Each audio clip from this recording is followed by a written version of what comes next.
Coming up, legal expert Mpumelelo Zikalala weighs in on the Thabo Bester saga. The widow of the slain former General Secretary of the SACP, Dimpo Hani, calls the release of Chris Hani killer Janus Walush a betrayal. Resolving the country's electricity crisis topped the agenda at the 5th South African Investment Conference this week.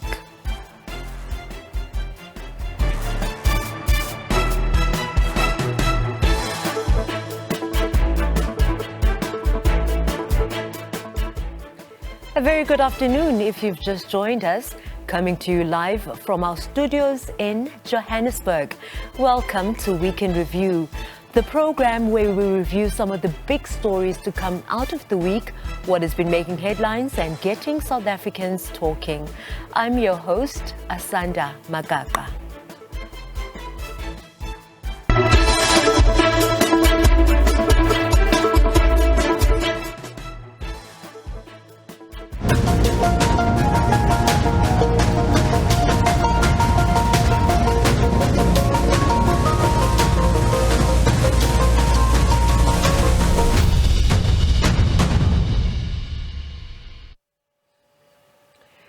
Escaped rapist and murderer Thabo Bester and his girlfriend Dr. Magudumana arrived in South Africa early Thursday morning following their deportation from Tanzania. They were arrested in that country after Bester escaped from the Mangaung prison in May 2022. Local authorities have been negotiating their handover for several days. Bester's escape involved an intricate cover-up, with reports that he died in a fire in his cell. Magudumana is one of the persons believed to be central to the scam. The aircraft carrying convicted Facebook rapist Thabo Bester and his girlfriend Dr. Magudumana arrived, and then it was clear that the two would soon disembark, facing a myriad of charges on home soil.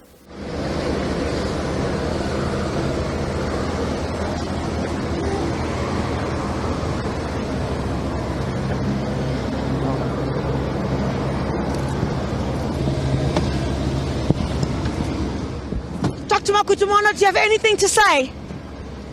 Dr. Magudumana, do you have anything to say? Then the woman at the center of it all was being prepared to be transferred to Bloemfontein. But she would not utter a word. Mr. Bester, do you have anything to say? Mr. Bester, do you have anything to say? I see you there. And neither would her accomplice, who was whisked off in this heavily armed vehicle. Then, for the first time since they had broken free, it was time to face the law, this time separately. Crisalda Lewis, SABC News at the Lanseria International Airport. An additional charge of violating a dead body has been added to Dr. Magudumana's rap sheet. Magudumana, who is the partner to murderer Thabo Bester, along with Teboho Dipolo, have been charged with aiding and abetting Bester to escape from the Mangaung Correctional Center. Dipolo is an employee of a consulting company that installed cameras at the prison. Magudumana and Dipolo will appear alongside Zolile Sikeleni and Sinuhe Matshwara next week Monday for a formal bail application. Sikeleni is Magudumana's father, while Matshwara is a former G4S employee. They are all facing charges of aiding and abetting escapes, defeating the ends of justice, fraud, murder and arson. Magudumana will face an additional charge of violating a dead body. Some of the charges relating to those who appeared on Tuesday will also apply to the two accused that appeared today, but there is also a charge of a violation of a corpse in relation to accused number 4, because there are allegations that he was found with a corpse at some stage. Hence there is an additional charge against accused number 4. A legal expert says although it's early days, if the state can convict the accused, they could face jail time. One, if you aid, assist or conspire to assist a prisoner from escaping from lawful custody, and upon being found guilty, and in this instance you'll appreciate that the onus is on the state to prove the case beyond reasonable doubt, and on conviction the person who has been convicted may be liable to a fine or to an imprisonment term which will not exceed a period of 10 years. The NPA says more arrests are imminent. Kamogelo Siekwi, SABC News, Bloemfontein. The case against convicted murderer and rapist Thabo Bester has been postponed to May 16. Bester wanted to address the court, saying he had not eaten for 24 hours, raising safety concerns. Bester faces a charge of escaping from lawful custody, fraud, defeating the ends of justice, and violation of a dead body.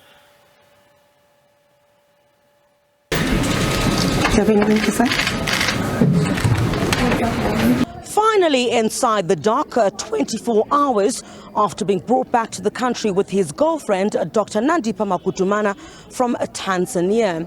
The state wanting a month-long postponement, saying it needs further investigations. The state wishes to apply that the matter against him not to be postponed until the 17th, rather be postponed for a period of a month for purpose of police investigations. That will also be taking care of some security concerns if the accused has to appear in 2 or 3 days' time, only to be with the rest of the accused. They will be together in any case at some stage of this year. But Bester's lawyer objected, raising safety concerns and also demanded the documents that saw him being brought back to the country. This accused is in the custody of the very same institution that the alleged escape occurred. That on its own is the reason for concern of the accused's safety. My instruction earlier is that the accused hasn't eaten since he was incarcerated. He is afraid to eat the food provided by these very same institutions. The accused also requested that at least today, because we are still going to consult further after this postponement, that he be provided food, preferably by this legal team which he has entrusted to represent him. Further arrangements will be made. However, I just need to bring it to the court's attention that the accused has raised concerns for his safety. The accused will also wish to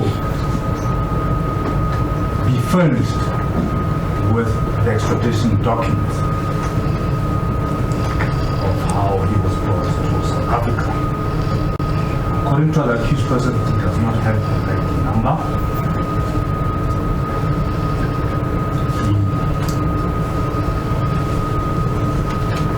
Therefore, can you repeat yourself? According to him, he does not have it. Your Worship, that is why the accused had requested that he address the court himself. Yes, you say he doesn't have. Did you say ID number? Or rather, he does not agree with the ID number in the temporary passport. But the state said it was shocked that the issues were being raised now. I'm rather surprised by these submissions on the basis that, and I want to place it on record, that before his appearance today, and before the alleged escape, which forms part of the charges before court today. He has been in the very same institution, correctional service, for a period of about 8 years or so. And he was fed for those duration, the duration of 8 years plus. He was in the hands of the correctional services. And Your Worship, like I'm saying, once the person is now a sentenced prisoner, the responsibility shifts from this honorable court to the constitutional institution with the responsibility of caring for such a person. This court cannot interfere with that. This court cannot order that he be treated differently from any other. I understand it's a security concern, it's a safety concern, the same that the state is saying there is a safety concern. If my learned friend has issues, those issues need to be addressed with the correctional services and whatever arrangements we made with those with the correctional services. He is now the responsibility. The burden is now on the correctional services, and it is not for this court to entertain that. Extradition involves from one country to the other. When he was moved at that stage, specifically in this instance from Tanzania, that is where he should have articulated his concerns about the ID numbers and there, not now here. The presiding magistrate said while the concerns raised were valid, they should be entertained by the relevant institutions. 4 other accused in the matter are back in court on Monday. Crisalda Lewis, SABC News at the Bloemfontein Magistrates Court. Meanwhile, Home Affairs Minister Dr. Aaron Motsoaledi says Bester has no record with the Department of Home Affairs. The minister detailed this during a comprehensive media briefing in Pretoria on identification and travel documents concerning Bester and his accomplice, Dr. Nandipa Magudumana. Thabo never registered with any Home Affairs at any stage. So the only place where you could find him, as police said, was in correctional services when he was an inmate. That's where you'll find this fingerprint and photo, but also in the South African Police Services crime data. Minister Motsoaledi is sought to shed more light on Thabo Bester's identification. The convicted murderer and rapist was also bested with a so-called American passport in Tanzania alongside his accomplice, Dr. Nandipa Magudumana. He doesn't have a passport at all. There's a story that he has got multiple passports. Thabo doesn't have any passport with Home Affairs. The passport he was found carrying in Tanzania appears to be an American passport. I've got a copy of it here, in the name of Tom Williams Kelly. Whether real, defrauded or forged, we can't tell. On Dr. Nandipa Magudumana, the minister says her case was pretty easy as they were able to find her in the Home Affairs system. She took her first passport in 2007 at the age of 19. This passport expired in 2017 and she was issued with another one the same year, which is due to expire in 2027. So the passport we gave her in 2017 is still valid and is a legal passport of Dr. Nandipa Magudumana. In terms of the department's record, Dr. Magudumana did not use her passport when she fled the country. When she was caught in Tanzania, she was found in possession of this passport, which expired in 2027, which she last used on the 12th of May 2022 coming from Bulawayo. She was found with that passport. But she was found with 2 other passports, and that's where the story of multiple passports come in.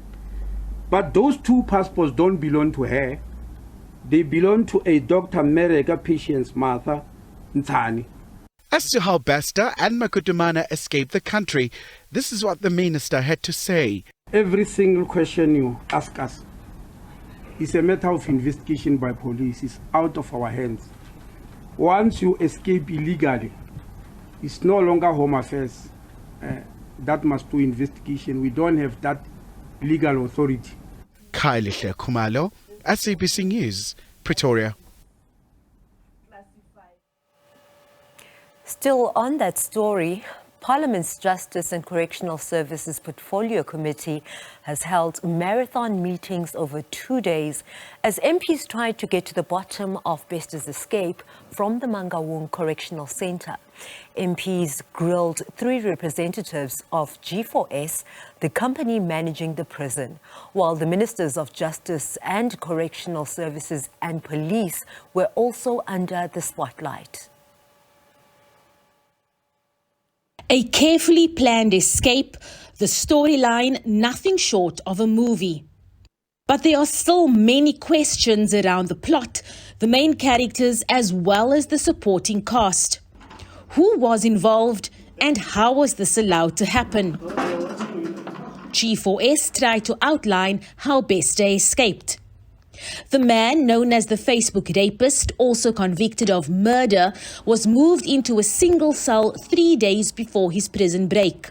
There is video footage, distant video footage, of 2 individuals running towards the administrative building in the early hours of that morning.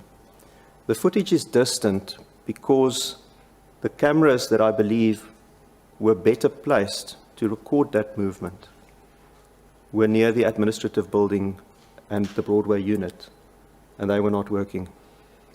We were unable to identify whether these 2 individuals are G4S staff members, Mangaung prison officials, or whether they were inmates. MPs were left with more questions. In actual fact, some of the things that you would have spoken to, they contradict one another.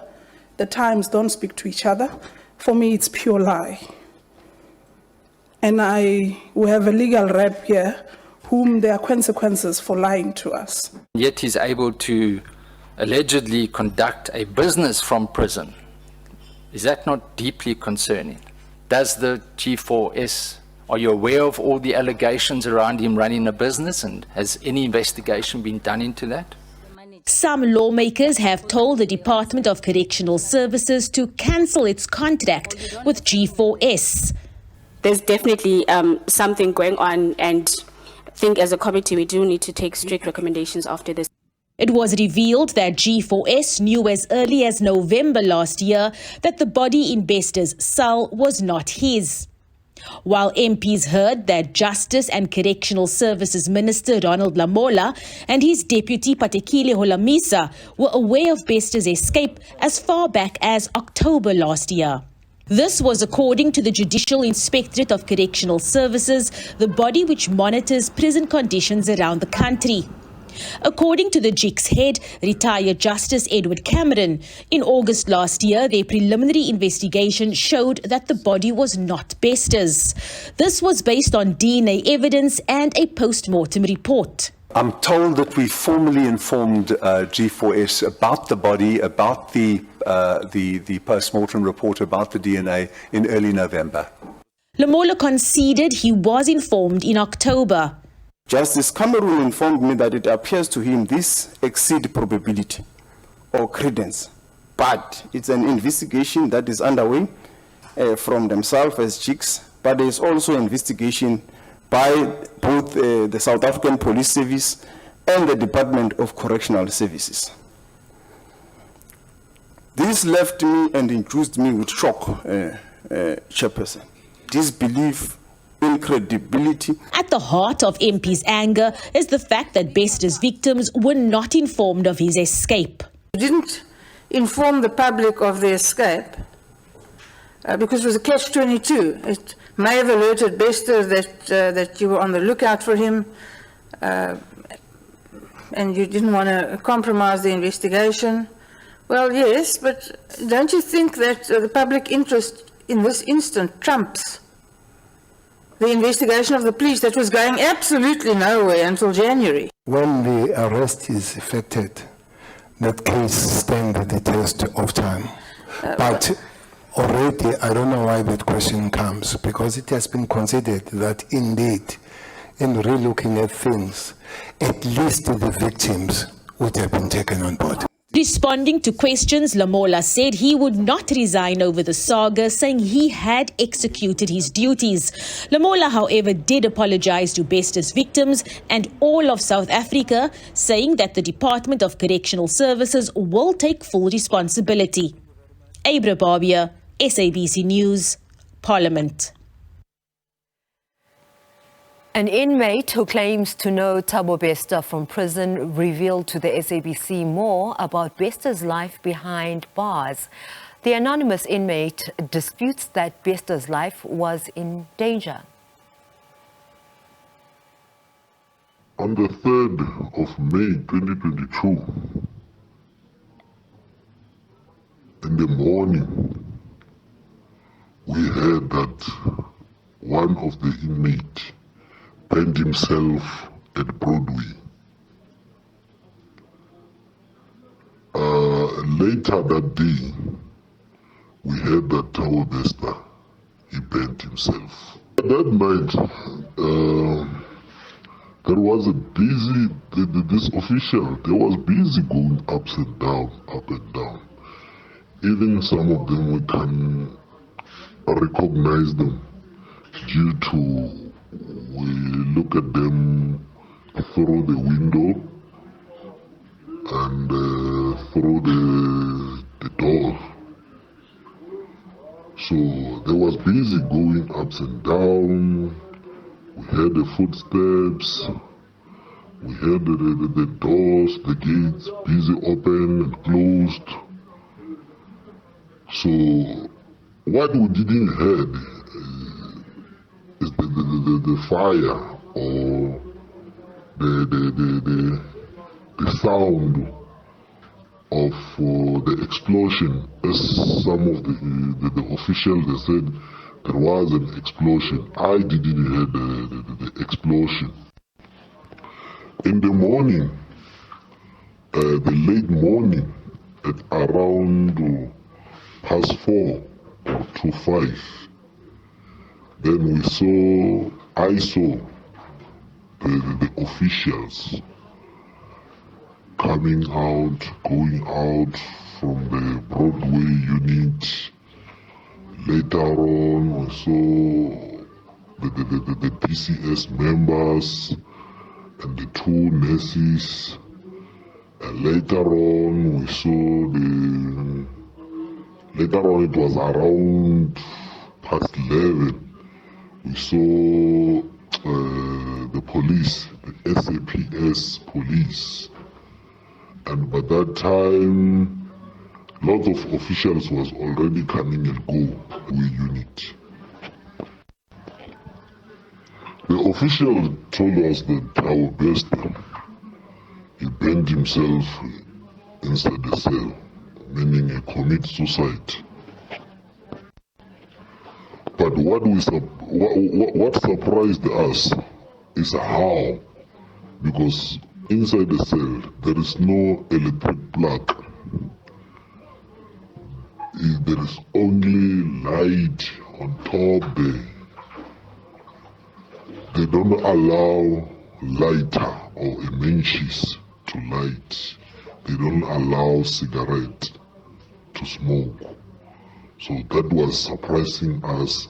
How have he managed to burn himself inside? Yes, it was strange because we asked ourselves how, because that guy, he was living the best life ever in prison. So surprisingly, we just heard he burned himself.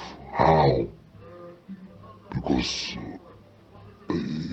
he was someone who have everything he want,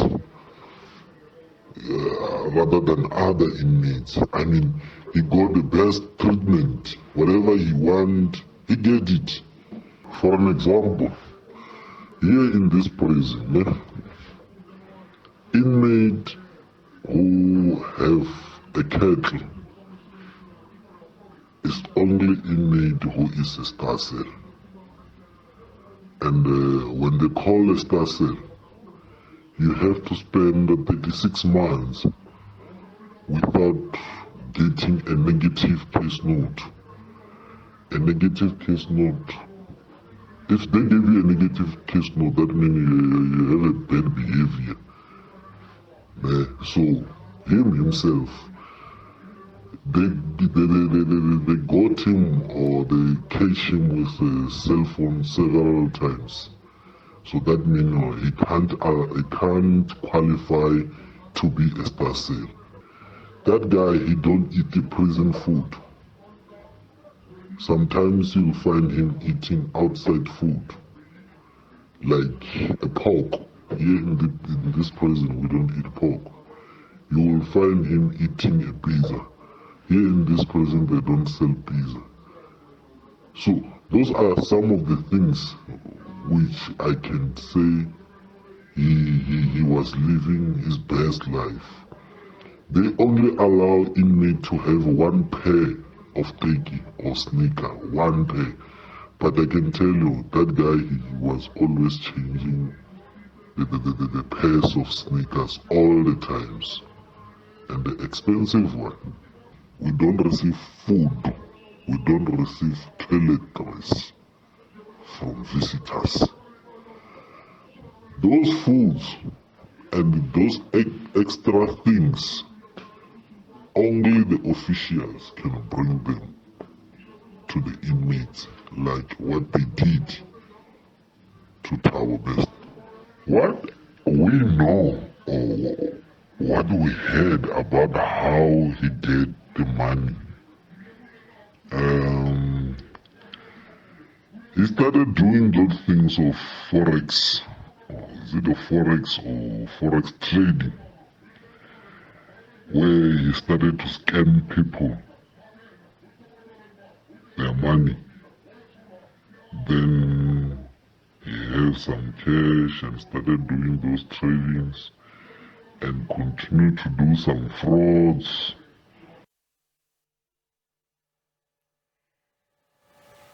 In addition to living his best life, the inmate also detailed how Bester allegedly planned a conference from prison. He was using his laptop. There is no need for someone to come and hold a camera for him. If he's using his laptop, he just take some things like buckets and put them so that he can put his laptop on top of the buckets.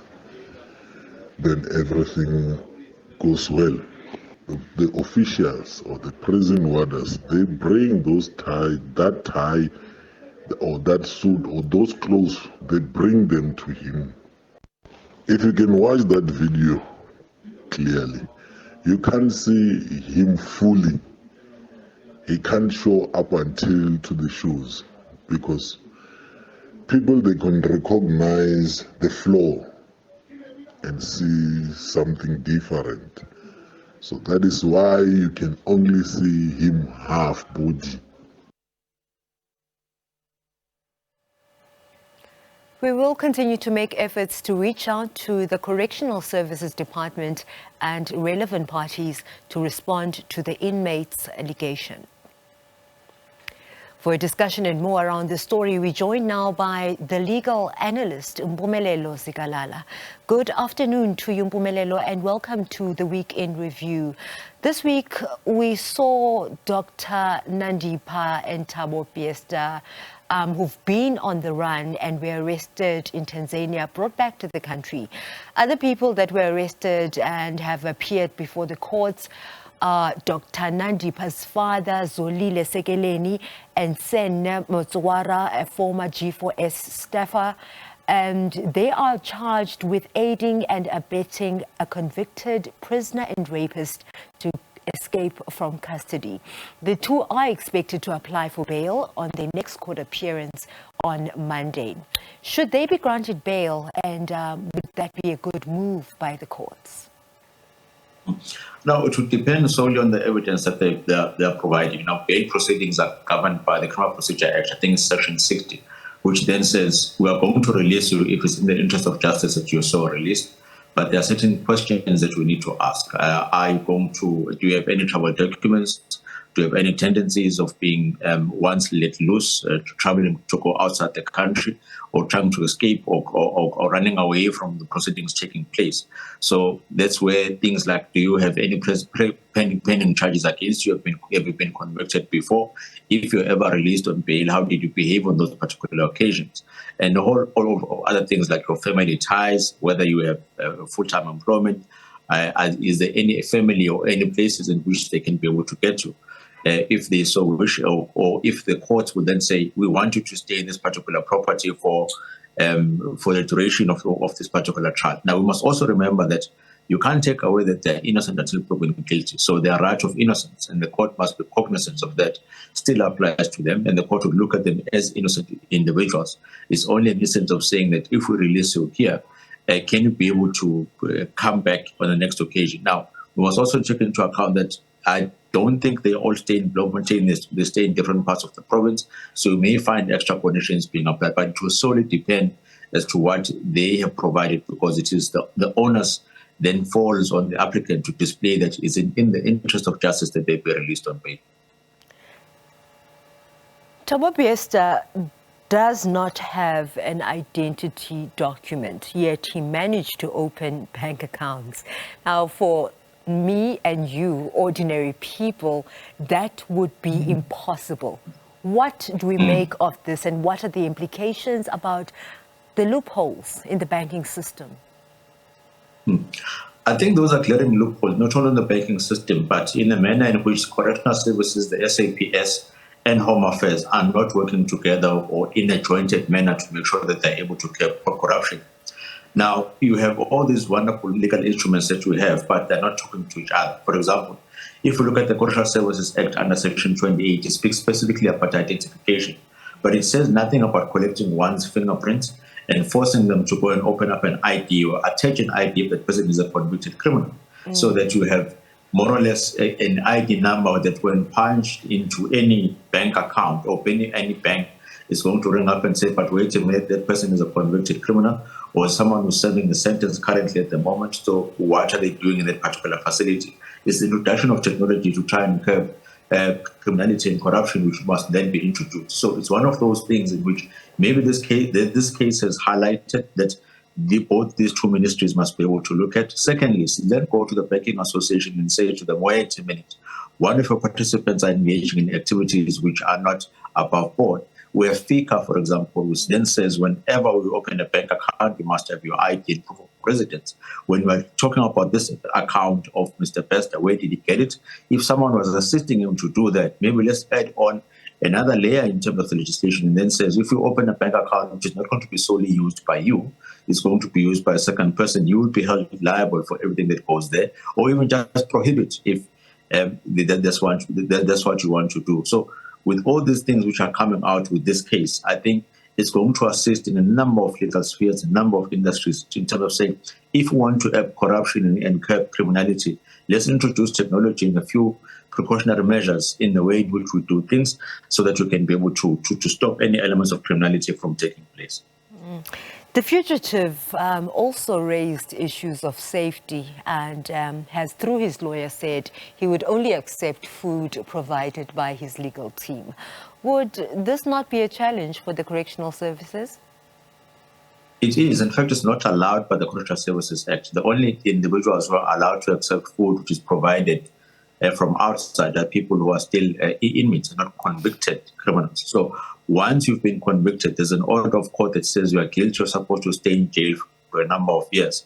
You are in the sole custody and care of correctional services, and you are bound by the rules in which they provide. And the rules that are there, they are clear. If you're going to stay here, you're going to provide food which is provided by us.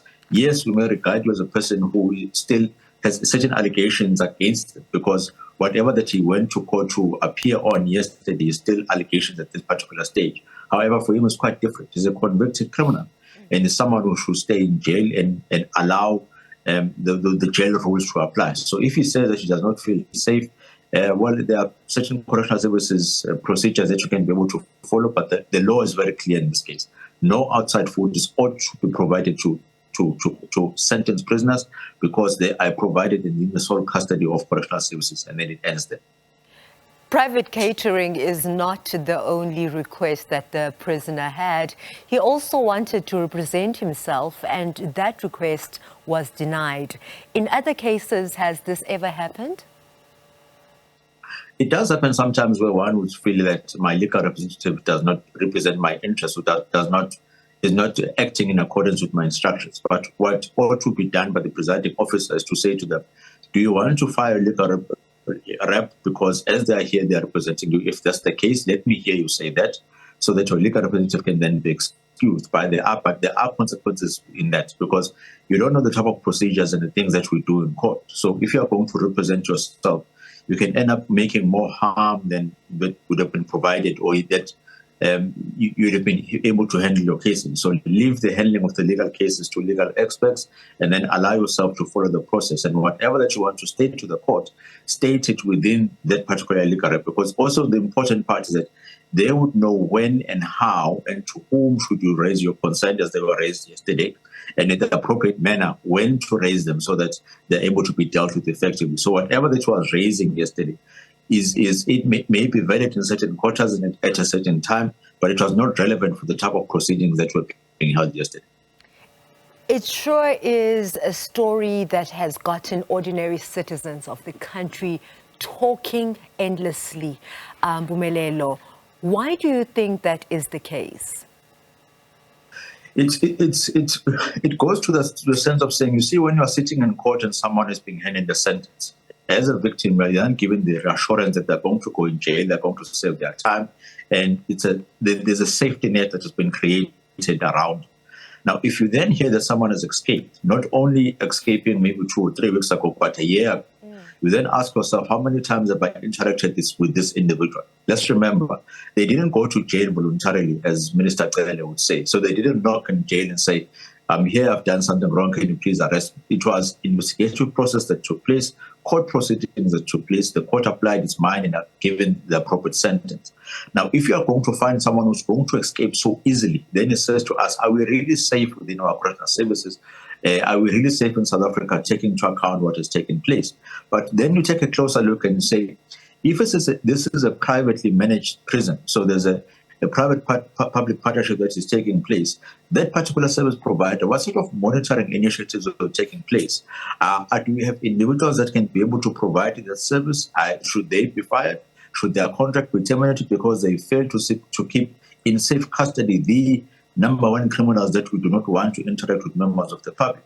And then secondly is, why is such a private-public partnership not disclosed or even stated in court? When it came to parliamentarians, were they looking at this type of thing?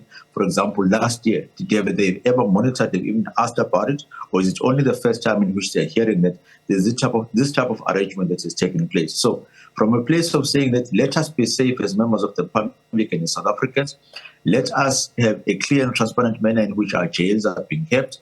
Let us then take a step back and look, is the legislation in which we are using to make sure that inmates stay as inmates and are protected, and also us as members of the public are protected, is working effectively? If there are going to be questions, then they must be fixed as soon as possible, because if we do not curb that now, we are going to have a number of problems later, or even a repeat of what has taken place. Let's leave it there. Thank you very much for your time. Legal analyst Mpumelelo Zikalala. Week in Review continues after this break.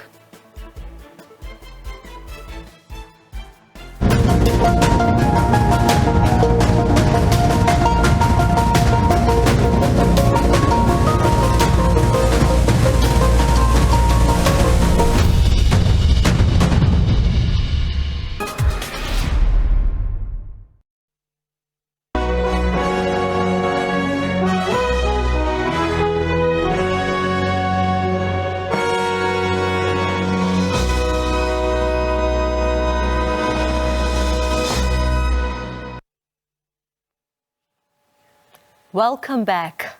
President Cyril Ramaphosa has set another 5-year target of 2 trillion rand in investment. The president opened the 5th South African Investment Conference at the Sandton Convention Centre in Johannesburg.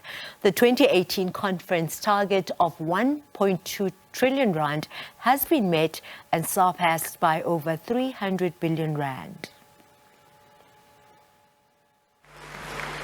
President Cyril Ramaphosa setting another record as South Africa continues with its investment drive.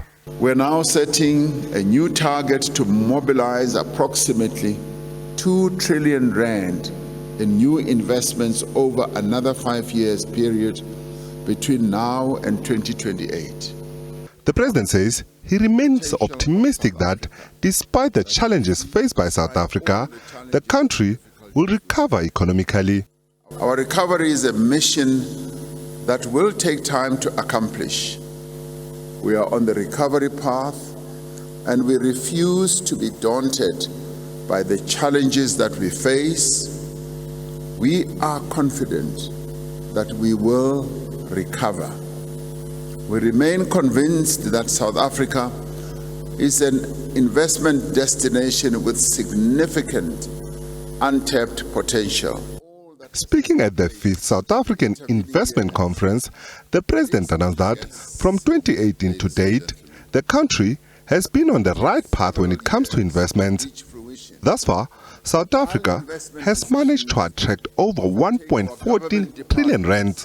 Despite economic headwinds, low business confidence and dampened investor sentiment, the first conference generated investment pledges to a value approximating 300 billion rand. The value of investment pledges has continued to grow over the past 5 years.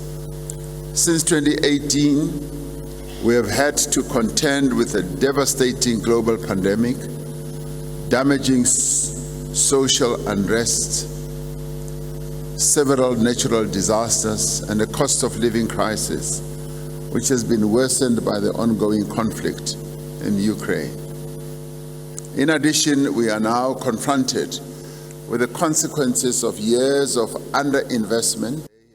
At this final leg of the current investment drive, the president has assured potential investors in attendance here that, slowly but surely, government is working to address the country's electricity supply shortfall.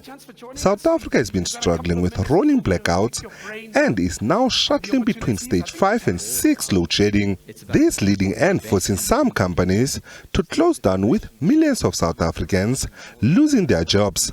The president says he's happy that there is now an increase of investment in the energy sector and that this will ultimately lower investment and create jobs. The energy sector remains our foremost priority.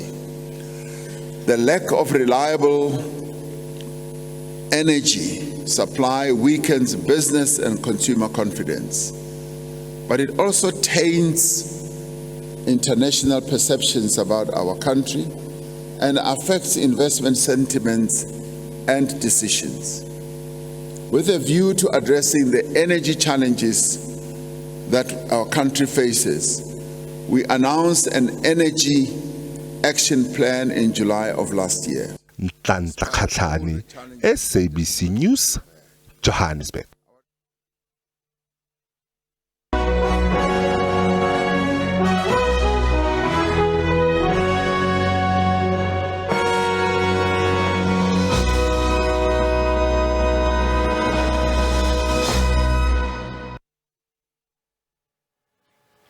The South African government has betrayed my family. These are the words of Dimpho Hani. The widow of the slain former General Secretary of the SACP has called the release of Chris Hani's killer Janus Walus a betrayal. Chief Justice Raymond Zondo was also not spared by Dimpho Hani on the 30th anniversary of the assassination of her husband. The democratic government which my husband died for has betrayed Chris and his family by releasing his assassin, and I will not withdraw that statement. The outspoken widow of the late General Secretary of the Communist Party, Chris Hani, has accused the government of betraying the legacy of her husband. Janus Walus' release on parole on the 7th of December last year, following a Constitutional Court judgment, has pit the Hani family against President Cyril Ramaphosa's administration. Dimpo Hani says the judiciary, especially the apex court in the land, the Constitutional Court, must be criticized for not consulting her family on the release of Yanushwalish. Hani's widow says the government of the day has forgotten about the liberation icons and war veterans languishing in squalor. There is no political will, and I'm honest. There is no political will to solve the military veterans issues. I'm saying this. I don't have first-hand information, but I read a lot. I talk to comrades, and they've been moved from pillar to post. Nobody seems to be taking a decision. That's why I'm boldly saying, Comrade Nomvula, there is no political will. Can you get it somewhere? I don't know whether you hid it under whatever, but just get it back and do something about the military veterans. It's not correct. As long as there is no political will, as South Africans, we are going to suffer. We need a leadership that takes decision, that looks after the poor, that loves your people. In the beginning, you loved us. I don't know what has changed. Whether it's power, it has run into your heads, then you're forgotten. But that's not important. What is important is this movement of Chris. He would have raised it sharply about the veterans.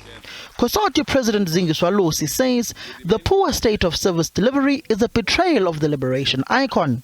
Municipalities are crumbling, lack of service delivery, with the triple challenges of poverty, inequality and unemployment. With the unemployment that is sitting at 42%, with South Africa remaining the most unequal society, with poverty levels continue rising and corruption crippling the state, one efficient state-owned entities that is in ICU, and an economy that crippled by the load shedding, and municipalities that are struggling to provide basic services, then we have in many ways failed Comrade Chris's memory. Lenin asked, what is to be done? The tripartite alliance is divided, disjointed and not speaking in one voice. ANC First Deputy General Secretary Nomvula Mokonyane has criticized Nahao's strike for preventing citizens from accessing health care. This is not the occasion to discuss the problems of the alliance, but all of us know that it is not in good health. It is not in the best of shape. This at a time when we are facing the most difficult elections since 1994. Therefore, this begs many questions, amongst them being, how do we fight an election when leaders of the ANC, leaders of the alliance and the mass democratic movement daily speak in discordant tunes? How do we fight an election when key components of the alliance seem to have forgotten that the aspirations of the working class cannot be fulfilled outside the pursuit of the national democratic revolution, that preventing ambulances from delivering the sick into public health facilities doesn't serve the cause of anybody but social conservative forces who will seek to convince society that the trade union movement is a nonsensical social excess baggage? How do we fight an election when we have practically retreated from the battle of ideas, such that despite our rhetoric, we have relative to the opposition not put forward as much ideas that have exercised the population on the ideal of a non-racial, non-sexist, united and prosperous South Africa in the last 12 months or so. The SACP has called for the renewal and reconfiguration of the tripartite alliance in order to win the upcoming 2024 elections. Samkele Masego, SABC News, Ekurhuleni. Now for some analysis on other top stories of the week. We are now joined by lecturer at Tshwane University of Technology, Dr. Levi Ndo. Very good afternoon to you, Dr. Ramaphosa. The president said the investment pledges made in the latest drive would focus on developing 21 district municipalities across the country. With multiple municipalities fingered in irregular, fruitless and wasteful expenditure, do you think there are measures in place to ensure that the money meant to develop is not misused? Good afternoon to you. Good afternoon to the viewers at home. I think one must appreciate the fact that there appears to be a good intention of ensuring that there are resources available to service South Africa and to improve the lives of ordinary citizens. At the same time, such investments, in my view, should also be coupled with a positive response, especially from those that are given such responsibilities to better the lives of ordinary citizens. What appears to be the big problem, which government does not appear to be ready to solve, is the lack of service delivery, issues that are related to corruption, and the employment of people that do not have sufficient skills to do the work that they are required to do, especially in the municipalities. Yes, we can talk about the large amounts of financial resources moving towards South Africa, but if we are unable to address issues that are related to those that I've mentioned, it can still be money that goes to waste, and the effort might not be able to yield positive results. The power crisis being another issue that took center stage at the investment conference. Do investors have a reason to be skeptical of South Africa's business potential? Not only investors. The electricity situation in South Africa has put everybody who has got an interest in the development of South Africa in a situation where we don't know where we're actually going as a nation. This is the problem that, in my view, and I believe in the view of many people, has been created by those that were given responsibilities to ensure that Eskom has to perform better, Eskom has to put right people into right positions, and whatever resources that were required had to be supplied to the power utility. Unfortunately, that has not been the case, and that is why we're finding ourselves in a situation where business is collapsing. There is no hope among South Africans on many fronts. My sense is that government has to move as fast as possible in order to address the electricity crisis, because the situation that we find ourselves in might actually get worse. Yet despite the seeming state of paralysis that society feels, the president has now set a target for 2 billion rands in investments for the next 5 years. Looking at the target that was reached this year in the midst of load shedding, the increasing repo rate and downgrade by rating agencies, do you think this amount will be reached? Well, it will actually depend on how, as government, we actually pull our socks in ensuring that we are able to attract as much investment as possible. And it also depends on how do we then utilize the financial resources that we get. And getting resources and misusing them has got a potential to create a situation where those that are responsible for bringing in resources get demoralized and they no longer want to invest. We are a country that is not in a very, very good shape. We are mainly in the news for bad reasons. And we have got a big story that is international covered, wherein there is a person who got out of prison, ran to other countries. We are grey listed as a country. We've got serious situations of electricity. So if we don't pull our socks as a nation, we might find ourselves in a much worse situation. My sense is that our leaders, our politicians, and business should find ways and means to come together to make the situation better. Otherwise, we might find ourselves in a very, very bad situation as a nation. Let's come back to the criminal justice system, Doctor. The charges against the 4 men arrested for allegedly killing Hilary Gadi have been provisionally withdrawn by the Mpumalanga High Court in Bombela. Would you say this has been a miscarriage of justice? The family naturally expressing disappointment about this development.